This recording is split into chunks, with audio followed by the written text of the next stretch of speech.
तो भाई लोग नमस्कार। अपने खेसारी लाल यादव जी का एक नया धमाकेदार गाने का पोस्टर आ चुका है, जिस पोस्टर में अपने खेसारी लाल यादव जी की जबरदस्त लुक देखने को मिल रही है।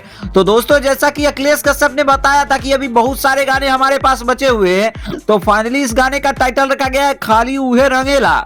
वैसे इस गाने को गाए अपने हिट मशीन खेसारी लाल यादव जी। इस गाने के पोस्टर में खेसारी लाल यादव जी के साथ नीलम गिरी की जबरदस्त जोड़ी देखने को मिलने वाली है। दोस्तों, इस गाने को आप सभी के बीच 3 फरवरी के बीच सुबह 6 बजे 6:30 बजे रिलीज कर दिया जाएगा। बात करें दोस्तों अगर चैनल्स की, तो इस गाने को खेसारी म्यूजिक वर्ल्ड से रिलीज किया जाएगा।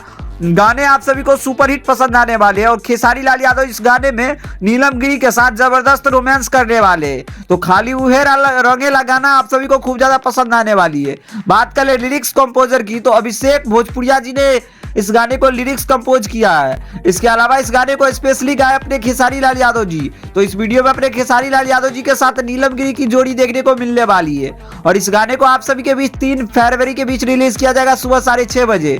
और मेरे ख्याल से यह पहला ही होली गाना हो सकता है दोस्तों, और होगा क्या, ये है ही होली गाना पहला ही। तो इस बार पहला ये गाना देखते हैं कैसा होता है। खैर, आप सभी को ये वीडियो कैसी लगी कमेंट में जरूर बताएं और भोजपुरी दुनिया से जुड़ी हर एक छोटी बड़ी अपडेट पाने के लिए हमारे चैनल को सब्सक्राइब करिए। बाकी मिलते हैं इसी के साथ खेसारी लाल यादव जी के किसी अगले अपडेट के साथ। धन्यवाद दोस्तों।